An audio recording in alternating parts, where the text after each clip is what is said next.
لا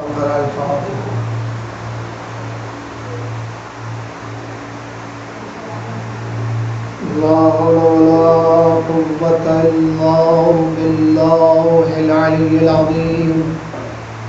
أعوذ بالله من الشيطان اللعين الرجيم. بسم الله الرحمن الرحيم.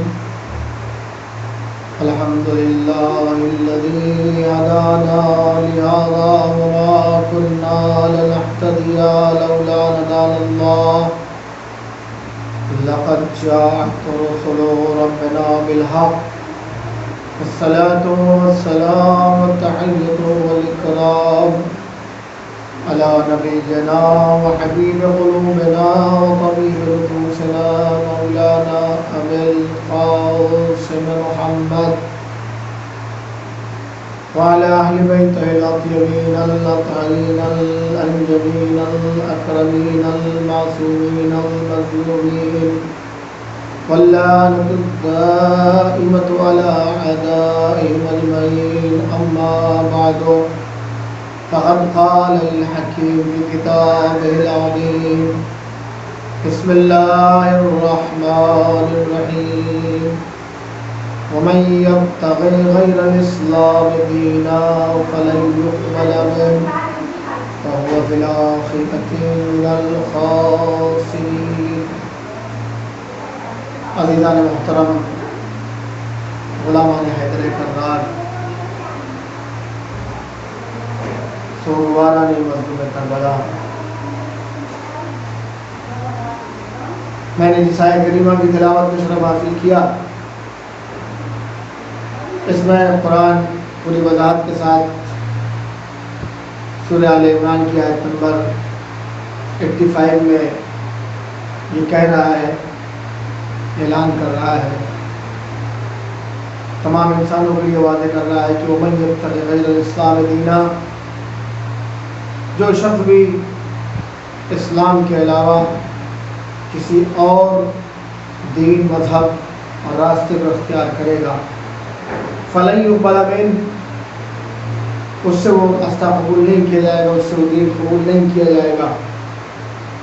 وَهُوَ فِي الْآخِرَةِ مِنَ الْخَاسِرِينَ، اور وہ آخرت میں گھاٹا اٹھانے والوں میں ہوگا. میں نے کل کی گفتگو میں عرض کیا تھا کہ قوانین شریعت سب کے لیے ہے، پیغمبر کے لیے بھی، وہ ہادیان الہی جو تحفہ ہدایت لے کر آئے ہیں، جو خدا کی طرف سے معلم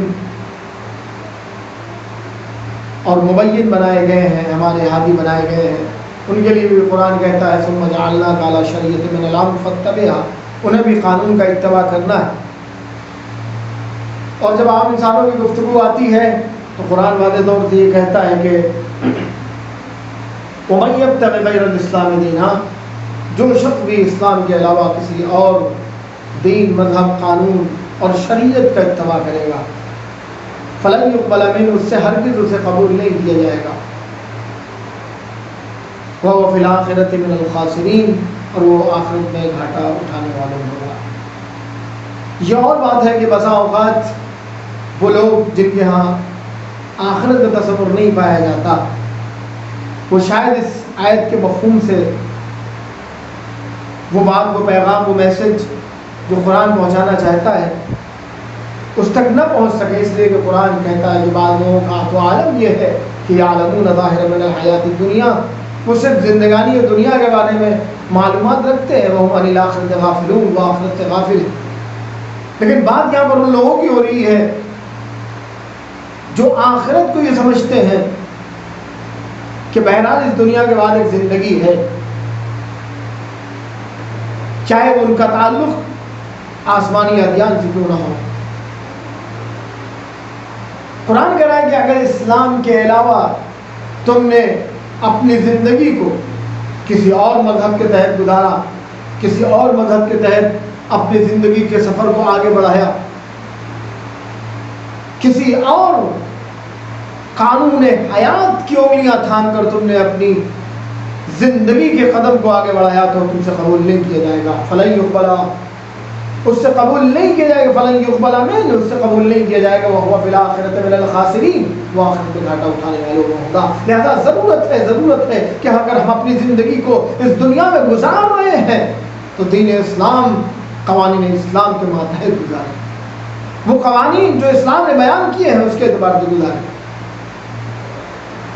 لیکن یہاں پر ایک آیت جو قرآن نے دو جگہوں پر لفظوں کو بدل کے کہا ہے، سورہ بقرہ آیت نمبر 62 میں قرآن کہہ رہا ہے ان الذین آمنوا والذین ہادوا والنصارى والصابئین من آمن باللہ والیوم الآخر وعمل صالحا،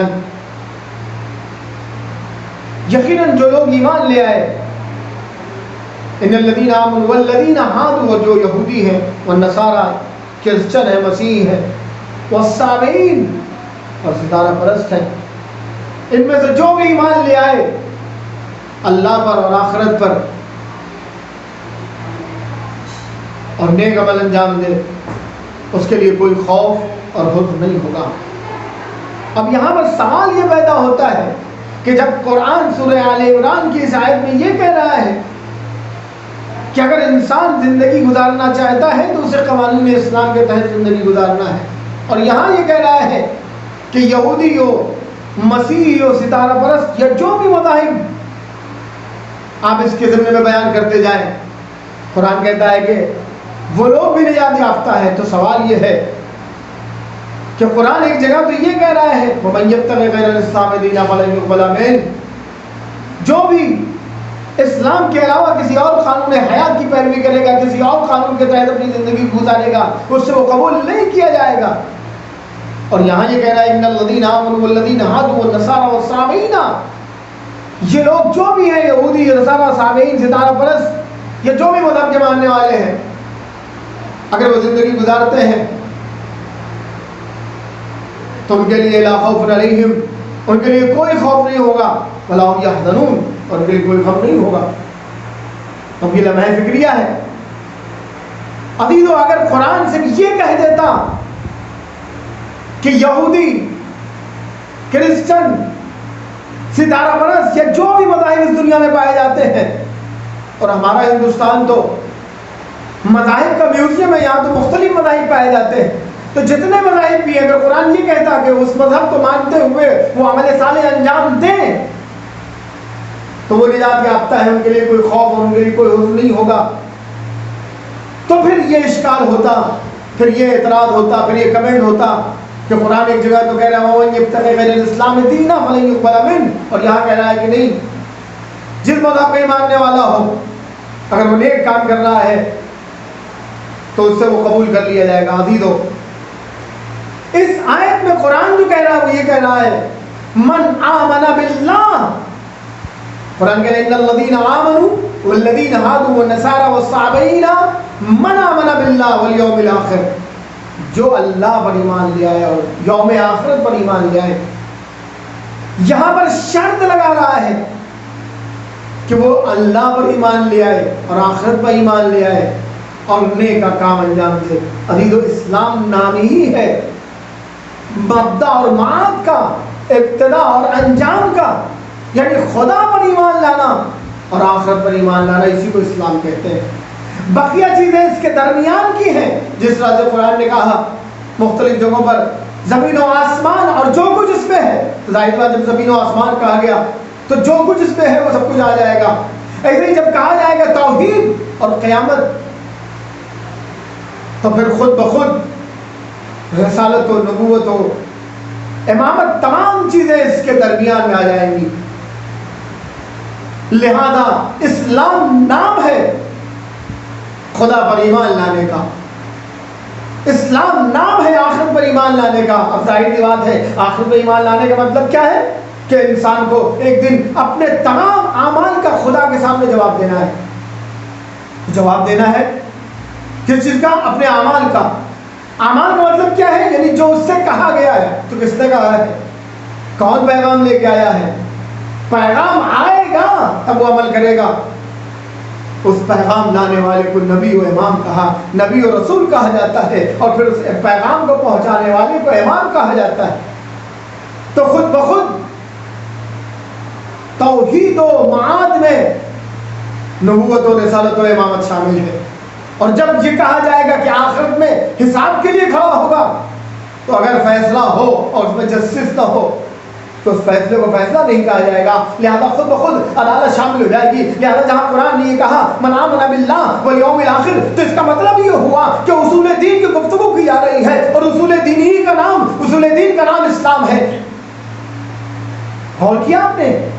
تو قرآن یہ کہہ رہا ہے کہ جو شخص بھی اسلام کے علاوہ کسی اور دین کو تلاش کرے گا، لہذا ضرورت ہے کہ ہم اسلام کے تحت اپنی زندگی گزاریں، ورنہ وہ قابل قبول نہیں ہوگا۔ ومن یبتغی غیر الاسلام دینا فلن یقبل منہ، اور اس میں بنیادی چیز ہے توحید۔ ضرورت ہے کہ ہم معرفت الہی کو اپنے دلوں میں پیدا کریں۔ بغیر معرفت الہی کے انسان کی زندگی گزاری جانے والی زندگی جانوروں کی زندگی ہے، اس کا کوئی فائدہ نہیں ہے۔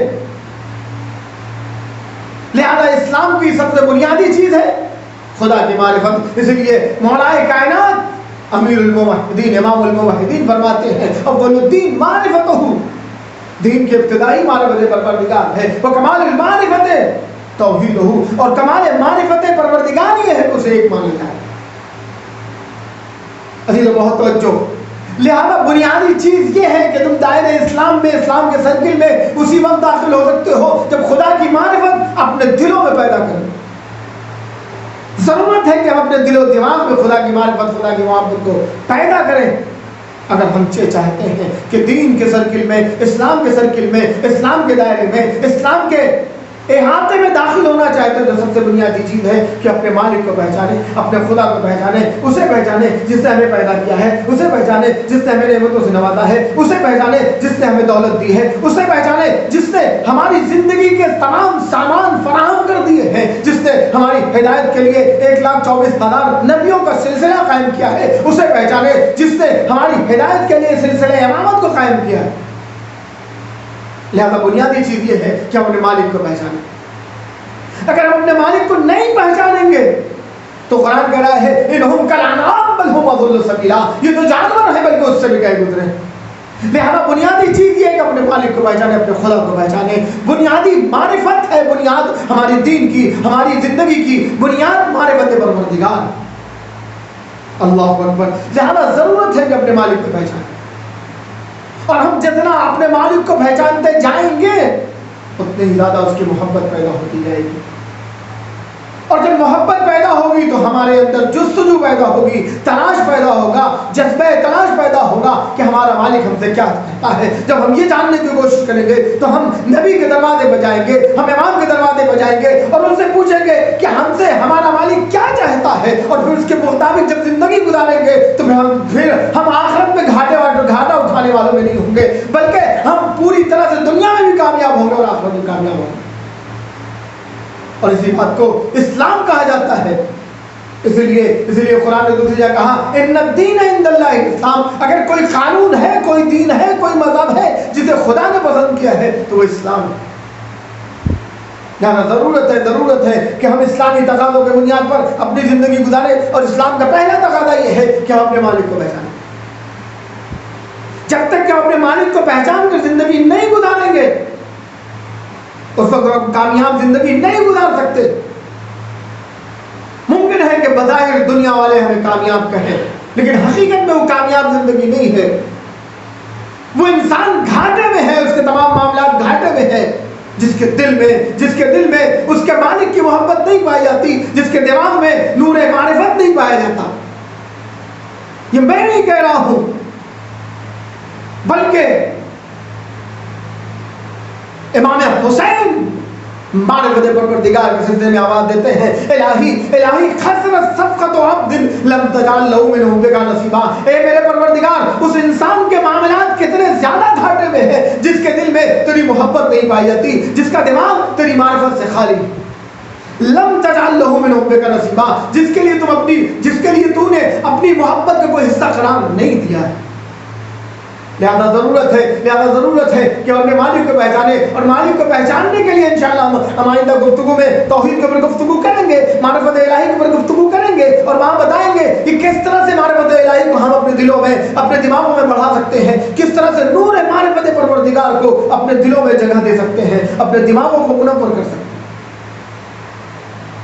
لہذا میرے عزیزوں، میرے نوجوانوں، میری بہنوں، میری ماؤں، میرے بھائیوں، جہاں بھی آپ بیٹھ کر میری آواز کو سن رہے ہیں، ضرورت ہے کہ انسان اپنے مالک کو پہچانے۔ اگر آپ اپنے مالک کو نہیں پہچانتے ہیں تو پھر ہماری زندگی میں کام۔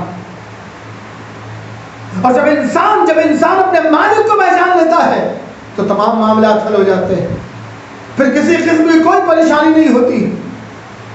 آج ہم جو اس وائرس کے ذریعے، اس وبا کورونا کے ذریعے جتنا خوف زدہ ہے، اس کی بنیاد یہ ہے کہ ہمارے دلوں میں ہمارے مالک کی معرفت نہیں پائی جاتی۔ اگر معرفت پائی جائے تو مصیبتیں آئیں گی، مصیبتیں خود نے دیکھ دیں گی، اور کربلا والے یہ آواز دیں گے غدن بقضائک و تقسیما لامرک، پروردگار میں تیری رضا کی بنیاد پر راضی ہوں۔ بڑی سی بڑی مصیبتیں آئیں گی، چلی جائیں گی، انسان مسکراتے ہوئے مصیبتوں کا مقابلہ کرے گا، اس لیے کہ وہ جانتا ہے کہ پوری کائنات کی سلطنت، پوری کائنات کی حکومت خدا کے قبضے قدرت میں ہے۔ للہ ملک السماوات والارض۔ جب انسان اس عقیدے کے تحت زندگی گزارتا ہے اور وہ جانتا ہے کہ تمام کائنات کا اختیار ہمارے مالک کے قبضے قدرت میں ہے، تو پریشان نہیں ہوتا ہے، وہ مضطرب نہیں ہوتا ہے، وہ اسٹریس کا شکار نہیں ہوتا ہے۔ اسٹریس آتا ہی اس وقت ہے جب انسان یہ سمجھتا ہے کہ ہم کچھ نہیں کر سکتے۔ تم دعا تو کر سکتے ہو، لیکن ضرورت ہے دعا کے لیے بھی کہ اپنے مالک کو پہچانیں۔ اس لیے اگر آپ اپنے مالک کو پہچانیں گے تو دعا کریں گے، الہی علیکا توکلنا والیک انبنا والیک المصیر، پروردگار میں تجھ پر بھروسہ کرتا ہوں اور تیری طرف متوجہ ہوتا ہوں، اور تیری تو مجھے واپس آنا ہے۔ لہذا بنیادی چیز یہ ہے کہ اپنے مالک کو پہچانیں۔ اگر اپنے مالک کو نہیں پہچانتے ہیں تو ہماری زندگی بیکار ہے۔ ایک مثال کے ذریعے اپنی بات کو واضح کر دوں، ایک شخص ہے، سبھی لوگوں کو کچھ نہ کچھ جانور پالنے کا شوق ہوتا ہے، اور اسلام نے اجازت بھی دی ہے اگر وہ جانور پالا جائے جس سے کوئی نہ کوئی مفاد وابستہ ہے، فائدہ اس سے ہے، صرف دکھاوا کے لیے نہیں ہے، تو آپ پال سکتے ہیں۔ ممکن ہے وہ جانور نجس ہو، اسی لیے شکاری کتے جنہیں تربیت کی جاتی ہے اس کا پالنا بھی جائز ہے۔ اب ایک انسان اس نے ایک ڈاگ پال رکھا ہے، اس کے لیے اسے ایک نوکر معین کیا ہے۔ عزیز و بہت توجہ، تھوڑی دیر رک کر میری اس بات کو، میری بہنیں، میری مائیں، میرے بھائی، میرے دوست، میرے بزرگ، میرے بچے اس پر غور کریں۔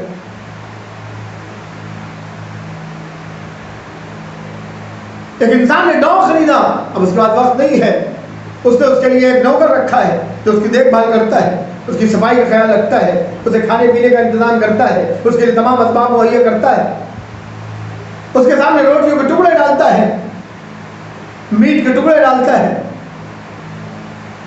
وہ کتا اس سے آشنا ہو گیا، وہ ڈاگ اس سے آشنا ہو گیا۔ جیسے ہی اس نوکر کو دیکھتا ہے، محبت میں وہ دم ہلانے لگتا ہے، اظہار محبت کرنے لگتا ہے، مختلف طریقوں سے۔ وہ کتا کیا سمجھتا ہے، وہ ڈاگ کیا سمجھتا ہے، وہ جانور کیا سمجھتا ہے، یہی تو سمجھتا ہے کہ نوکر جو آ رہا ہے یہ ہمیں روٹیاں دے رہا ہے، یہی میرا مالک ہے۔ عزیز و بہت توجہ، وہ ڈاگ یہ سمجھتا ہے، وہ کتا یہ سمجھتا ہے، وہ جانور یہ سمجھتا ہے کہ یہ شخص جو آ رہا ہے ہمارے سامنے روٹیاں ڈال رہا ہے، ہمارے سامنے گوشت کے ٹکڑے ڈال رہا ہے، میرا خیال رکھ رہا ہے، میری صفائی کا خیال رکھ رہا ہے، یہی میرا مالک ہے۔ لیکن اسے کیا پتا کہ اس کا مالک کوئی اور ہے جس نے اس کے لیے نوکر رکھا ہے، اور یہ نوکر بھی جو اس کا خیال رکھ رہا ہے، اس کے سامنے روٹیوں کے ٹکڑے ڈال رہا ہے، یہ اس کے بدلے مہینے کے آخر میں ایک سیلری لیتا ہے جس کے ذریعے سے اپنے بچوں کو پیٹ پالتا ہے. لیکن وہ ڈاگ نہیں جانتا کہ اس کا مالک کون ہے. وہ مالک اسے سمجھتا ہے جو نوکر ہے. اس کے بعد خود کچھ نہیں ہے، بلکہ جو کچھ بھی لاتا ہے وہ مالک سے لے کے آتا ہے، اپنے مالک سے لے کے آتا ہے. اور جتنی محنت کرتا ہے اس کے بدلے میں ایک سیلری لیتا ہے، ایک تنخواہ لیتا ہے، اور اس تنخواہ کے تحت اپنے گھر کو آگے بڑھاتا ہے، اپنی معیشت زندگی کو آگے بڑھاتا ہے.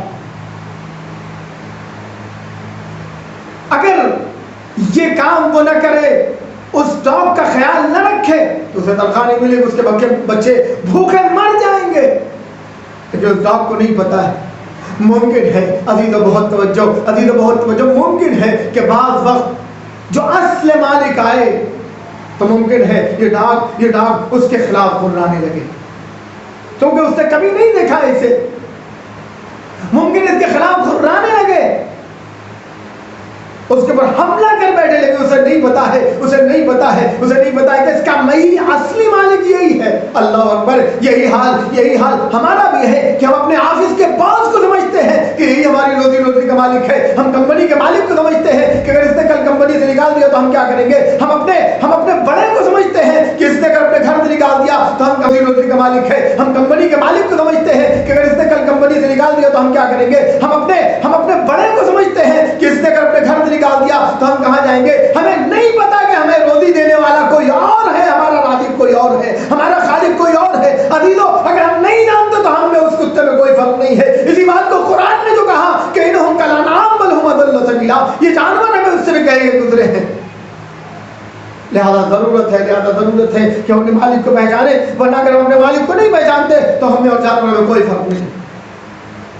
اور امام حسین نے جو قربانیاں پیش کی ہیں، جو اپنی قربانیاں پیش کی، اپنے خون کا نذرانہ پیش کیا ہے، وہ خدا کی معرفت کے لیے. اس لیے جب سن 61 ہجری میں لوگ خدا کی معرفت سے دور جا رہے تھے، امام حسین نے اپنی قربانیوں کے ذریعے معرفت الہی کے جذبے کو بیدار کیا، اور کس شان سے بیدار کیا ہے کہ آپ مکے آتے ہیں، خانے خدا میں عبادت کرتے ہیں، اور مسلسل خدا کی کبریائی کا اعلان کرتے ہیں. آواز دیتے ہیں کہ اگر باطل سے روکا نہیں جا رہا ہے، حق پہ عمل نہیں کیا جا رہا ہے، ان الحق لا یعمل وان الباطل لا یتناہی عنہ، فللمؤمن یرغب الی لقاء اللہ. تو مومن کو خدا سے ملاقات کے لیے تیار ہونا چاہیے.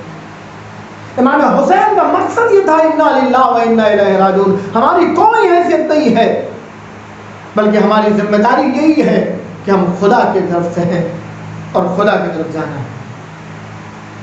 ہم خدا کے لیے ہیں، اسی طرف جانا ہے. امام حسین نے اپنی پوری زندگی خدا کی معرفت کو گزاری. میں نے عرض کیا تھا کہ اگر کربلا والے اپنی قربانیاں پیش نہ کرتے تو آج نہ صداقتیں ہوتی، نہ انسانی محدود ہوتے، نہ انسانی افطار ہوتے، نہ درس توحید ہوتا، نہ قرآن کی حرمت ہوتی، نہ اخلاقیات ہوتے، نہ معاشیات کا کوئی صحیح نظام ہوتا. یہ کربلا والوں کا صدقہ ہے. لہذا ضرورت ہے کہ ہم کربلا والوں کا ذکر کریں، اور یہ محرم انہی کربلا والوں کا تذکرہ ہے. یہ محرم کے ایام ہیں جنہوں نے اسلام کو زندہ رکھا ہے. یہ محرم کی مجالس ہیں جنہوں نے قرآن کے پیغام کو نشر کیا ہے. اگر آج ہماری مجلسیں محدود ہو گئی ہیں، ہمارے مجمع محدود ہو گئے ہیں، تو کوئی بات نہیں، یہ حالات گزر جائیں گے. لہذا ضرورت ہے کہ ہم اپنی محدودیت کے باوجود جو کربلا والوں کا پیغام ہے اسے لوگوں تک پہنچائیں. بس میں نے آپ کی زحمت تمام کی. حسین کل بھی پیغام دے رہے تھے، آج ہماری ذمہ داری ہے کہ ہم عاشورہ کے پیغام کو لوگوں کے ذہنوں تک پہنچائیں. میں نے عرض کیا تھا مسلسل مجلسوں میں کہ امام حسین نے کبھی حر کو پیغام دیا، کبھی زہیر بن قین کو پیغام دیا.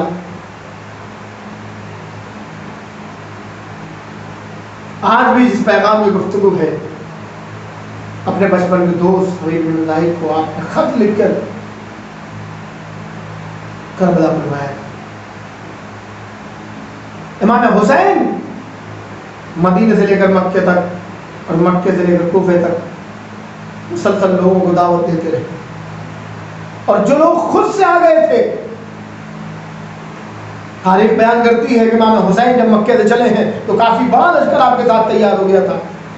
جب وہ سوچ رہا تھا کہ شاید امام حسین یزید کے خلاف بغاوت کے لیے جا رہے ہیں، اور ایسے موقع پر ممکن ہے کہ ہم یزید پر غالب آ جائیں تو مال دنیا ہمیں مل جائے. کہ جب حسین نے کہا نہیں، شہادت کے لیے جا رہے ہیں، قربانیوں کے لیے جا رہے ہیں، تو جو واقعی خدا پرست نہیں تھے وہ پیچھے ہٹ گئے. خود مدینے میں 4000 قاری قرآن تھے، کئی سو رسول کے صحابی تھے، لیکن امام حسین کے ساتھ نہیں آئے. بڑے بڑے صحابی نہیں آئے، بڑی بڑی نامور شخصیتیں امام حسین کے ساتھ نہیں آئی. آپ دیکھیں تاریخ میں واقع حملہ میں کتنے لوگ مارے گئے ہیں، کتنے قریبی نہیں آ سکے اور کتنے دور کے لوگ آ گئے. کربلا میں جو آیا بائی چانس نہیں تھا، بلکہ اس نے اپنے کردار کو، اپنے اخلاقیات کو، اپنی فکر کو سنوارا تھا، توحیدی فکر اپنائی تھی، خدا کی معرفت سے اپنے دلوں کو، اپنے دماغوں کو منور کیا تھا، اور پھر توحید عملی کے ذریعے اپنی پوری زندگی عملی ثبوت دیا تھا. تب کربلا میں آ سکے. نہ امام حسین نے بلایا تو بہت سے لوگوں کو تھا. جب آپ قصر مقاتل میں پہنچتے ہیں تو وہاں پر ایک شخص تھا جس کا نام تھا حور جعفی. میں نے پرسوں گفتگو کی تھی جناب حور کے حوالے سے. یقیناً حور کا نام کے اعتبار سے وہ حور تھے اور عمل کے اعتبار سے بھی، لیکن صرف نام کافی نہیں ہے جب تک کہ کردار ہو. ایسا نہیں ہے کہ کسی کا نام رکھ دیا گیا بڑا اچھا تو بس کافی ہے، نہیں، عمل کے اعتبار سے اسے آگے بڑھنا ہوگا. ورنہ حور ابن یزید ریاحی کا بھی نام حور تھا، جو واقعی طور سے اپنے خواہشات نفس سے، حکمرانوں کے ارادوں سے، شیطان کے طلسم سے آزاد تھے پوری طرح. اس امام حسین کے پاس آ گئے، لیکن حور جعفی اس کا بھی نام حور تھا. قصر مقاتل میں آپ نے اسے بلایا. عزیز و بہت توجہ، آج دیکھیں ہمارا کردار کیا ہے. کیا ہمارا کردار ایسا ہے کہ امام حسین ہمیں بلائیں اور ہم امام حسین کی خدمت میں نہ پہنچے؟ یقیناً ہم سے غلطیاں ہوئی ہیں. کیا حور کی طرح توبہ کر سکتے ہیں؟ نہیں کر سکتے ہیں، یا نہیں اپنی جگہ پر حور جعفی کی طرح قائم رہتے ہیں؟ یہ ہمیں دیکھنا پڑے گا، تجزیہ کرنا پڑے گا. امام حسین نے حور جعفی کو بلایا اور اسی کے قبیلے کے جو امام حسین کے مؤذن تھے حجاج ابن مسروق جعفی، انہیں بھیجا کہ جا کے حور جعفی کو بلا کے لے آؤ. حور جعفی اپنے خیمے میں بیٹھا ہوا تھا.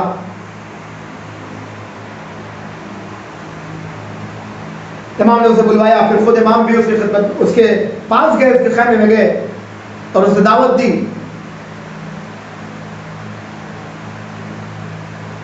اور وہ حور جعفی مختلف بہانے لانے لگا. کہنے لگا مولا میرے گناہ بہت زیادہ ہیں، میں آپ کے اس مقدس قافلے کے ساتھ جو طیب و طاہر قافلہ ہے میں کیسے آ سکتا ہوں؟ امام حسین نے کہا آؤ، تمہارے گناہ خدا معاف کر دے گا. تم جتنے بھی زیادہ تم نے گناہ کیے ہیں، شہید کا پہلا قطرہ جب سرزمین پر گرتا ہے، زمین پر گرتا ہے، اس کے تمام گناہ معاف ہو جاتے ہیں. تمہارا رائے الہی میں اپنی قربانی پیش کرو، تمہارے گناہ معاف ہو جائیں گے. اور اس نے دیکھا کہ راستہ تو مسدود ہو گیا. اس نے کہا مولا میں نے بہت سے لوگوں کے قرض لے رکھے ہیں، میرے دل میں بہت سے لوگوں کے حقوق ہے. امام نے کہا میں تمہیں پیسے دیتا ہوں, تمہارے حقوق کو ادا کروا دوں گا.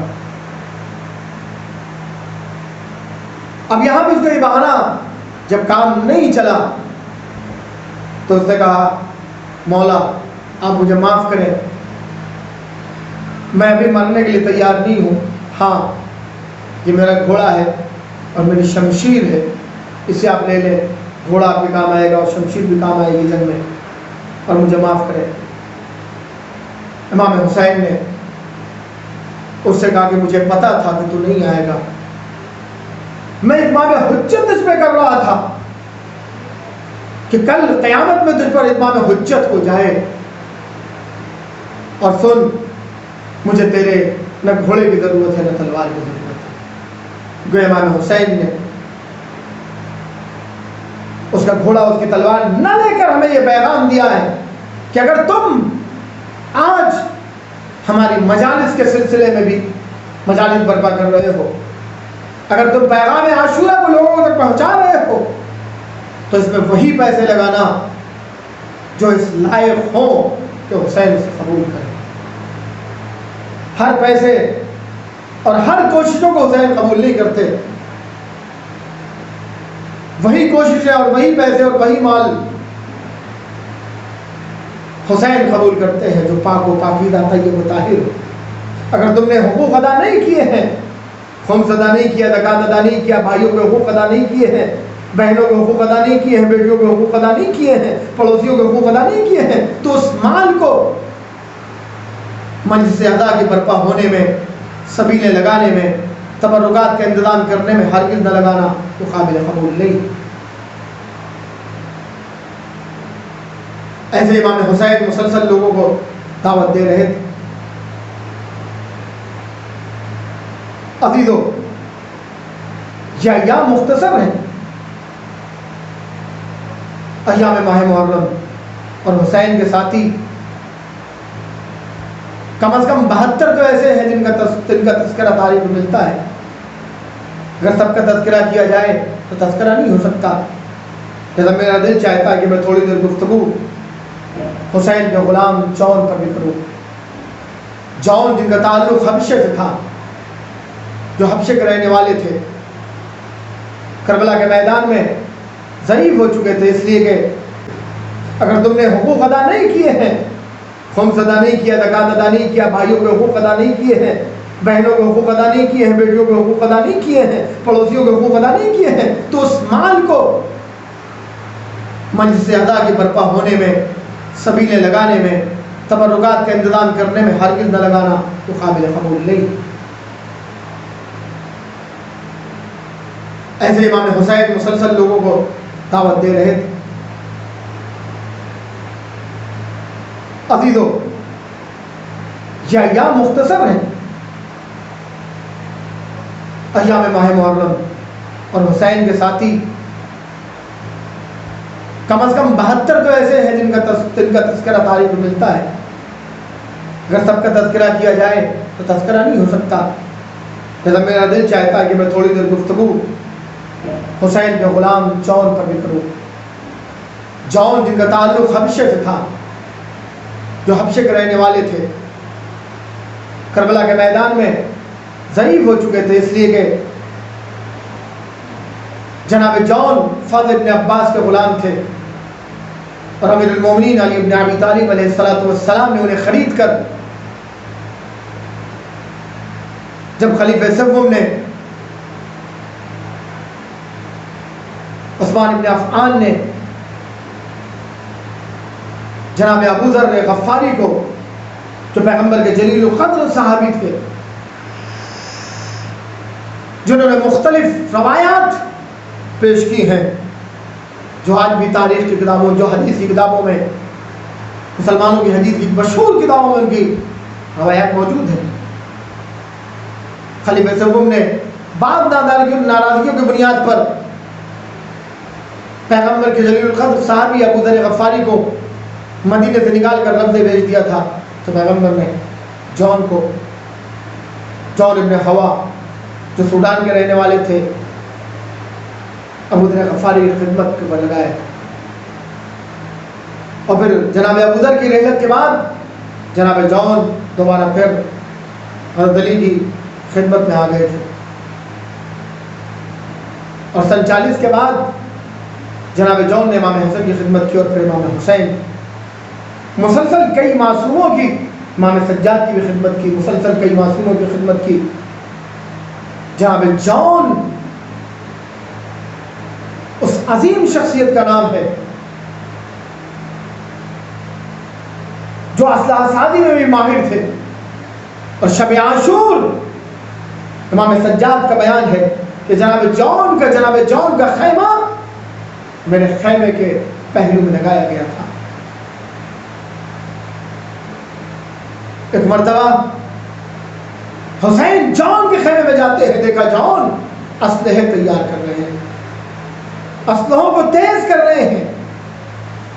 امام حسین نے شعر پڑھا کہ زمانہ کیسا ہے کہ نہ جانے کتنے قریب ترین لوگوں کو جدا کر دیتا ہے۔ امام سجاد فرماتے ہیں کہ میں چونکہ بیمار تھا اور میری عیادت کی ذمہ داری مکمل طور پر علی کی لاڈلی زینب اولیاء مقام سنبھالے ہوئے تھے۔ امام حسین کا یہ جملہ سنتے ہیں اور آپ کی آنکھوں میں آنسو بھر جاتے ہیں۔ میری پھوپھی مجھے دیکھ رہی تھی، میں پھوپھی کو دیکھ رہا تھا، میں اپنے آنسوؤں کو اس لیے روک رہا تھا کہ کہیں میری پھوپھی گریہ نہ کرنے لگے۔ میری پھوپھی اس طرح اپنے آنسوؤں کو روک رہی تھی کہ میرا بھتیجا کتنا گریہ کرنے لگا۔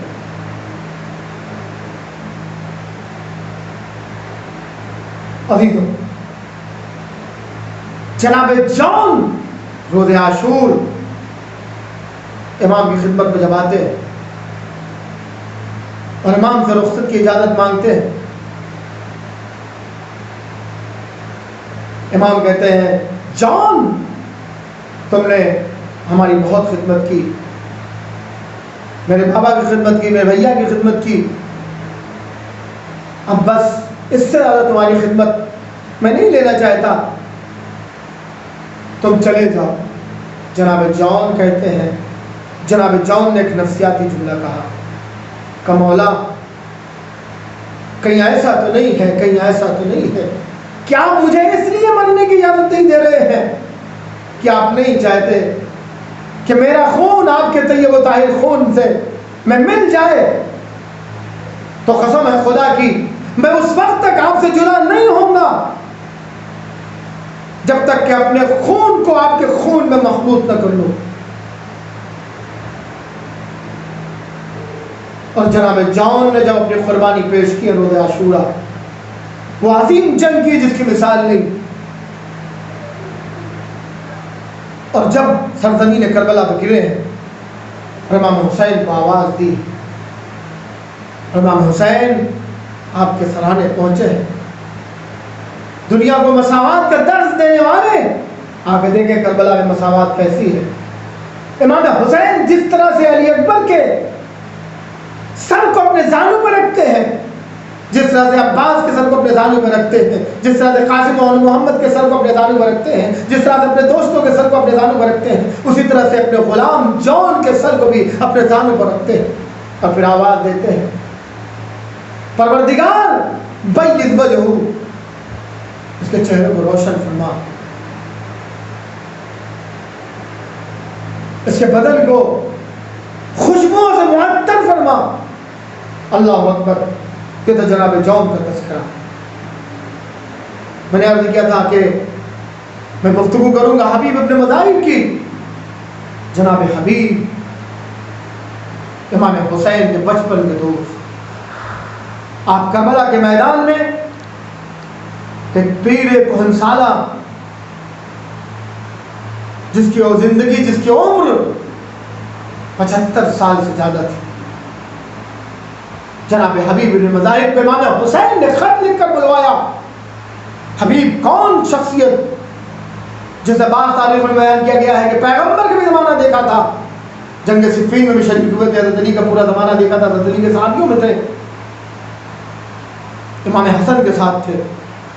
آپ دین کو سمجھنے میں اس قدر ماہر تھے کہ امام حسین نے آپ کو رجل فقیہ کہہ کر پکارا۔ معمولی بات نہیں کہ ایک معصوم غیر معصوم کا رجل فقیہ، اللہ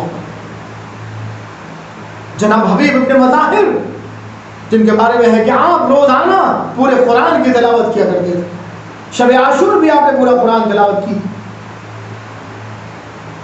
ابھی تو بس میں زیادہ مسائل نہیں پڑھتا، حبیب ابن مظاہر کو امام حسین نے وہ پورا واقعہ نہیں بیان کروں گا کہ کس طرح سے خط لکھا اور جب قاصد خط لے کے پہنچا اور پھر کس طرح سے آپ کی زوجہ نے کہا کہ حبیب جاؤ تم امام حسین کو اپنی قربانی کو پیش کرو۔ بہرحال حبیب جب کربلا کے میدان میں آئے ہیں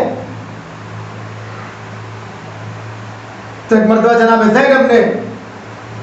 زینب کو جب یہ معلوم ہوا کہ حبیب ابن مظاہر کوفہ سے آئے، تو چونکہ اب تک فوج یزید میں کوفہ سے مسلسل فوجیں آ کر عمر سعد کی فوج میں اضافہ ہو رہا تھا، اور زینب کو بار بار یہ خبر دی جاتی تھی کہ فوج یزید میں پھر اضافہ ہوا ہے، پھر کچھ لشکر آیا ہے، لیکن جب امام حسین کے ساتھ حبیب ابن مظاہر آتے ہیں تو ایک مرتبہ زینب نے خوشیوں کا اظہار کیا اور سلام کہلوایا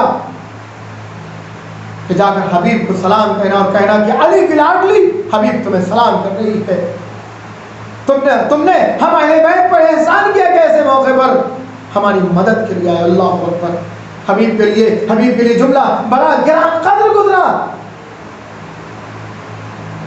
یقیناً اہل بیت پر اور احسان حبیب نے سر پیٹ لیا۔ اللہ اکبر، بس اسی جناب زینب کے حوالے سے ایک جملہ اور آپ کی زحمت تمام عزیزو میرے دوستو، میرے بھائیو، میرے عزیزو، عزاداران حسین مظلوم کربلا، ذرا تصور کرو کہ شب عاشور جب ہنگامہ ایسا تھا کہ کربلا میں جو خواتین موجود تھیں وہ یہ جانتی تھی کہ کل کو ہماری گودیاں اجڑ جائیں گی، ہمارے بچے قربانیاں پیش کریں گے۔ ارے اسی عالم میں ایک مرتبہ جناب زینب نے امام حسین سے یہ کہا، بھیا ارے آپ نے اپنے ساتھیوں کا امتحان لے لیا ہے، کہیں ایسا نہ ہو کہ کل کی صبح کو جب جنگ شروع ہو تو آپ کے ساتھی ارے جناب زینب کیوں کہہ رہی ہیں ایسا؟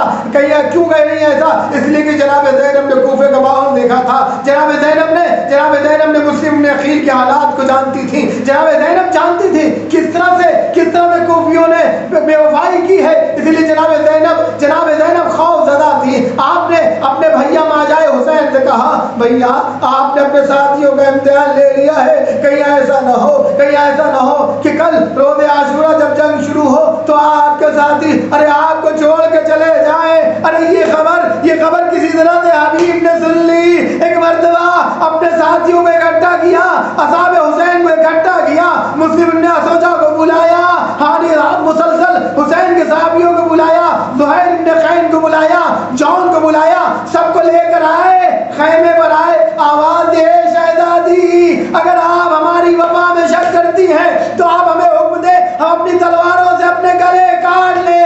ارے ایک مرتبہ کی قربانی کیا، اگر ہمیں 1000 مرتبہ ہمیں قتل کیا جائے، ہماری لاشوں کو جلایا جائے، اسے ہوا میں بکھیر دیا جائے، تب بھی ہم حسین کی نصرت سے باز نہ آئیں گے۔ اللہ یہی وہ جذبہ تھا کہ یہ بوڑھا حبیب ابن مظاہر روز عاشور وہ جنگ کرتا ہے جس کی مثال نہیں، لیکن ایک بوڑھا پیاسا کب تک جنگ کرتا۔ ایک مرتبہ سرزمین کربلا پہ حبیب آئے، آواز دیا ابا عبداللہ ادرکنی، حسین مدد کو آئیے، حسین حبیب کے جنازے پہ پہنچے ہیں، آواز دے حبیب تم نے حق رفاقت ادا کر دیا۔ انا للہ و انا الیہ راجعون، سیعلم الذین ظلموا ای منقلب ینقلبون۔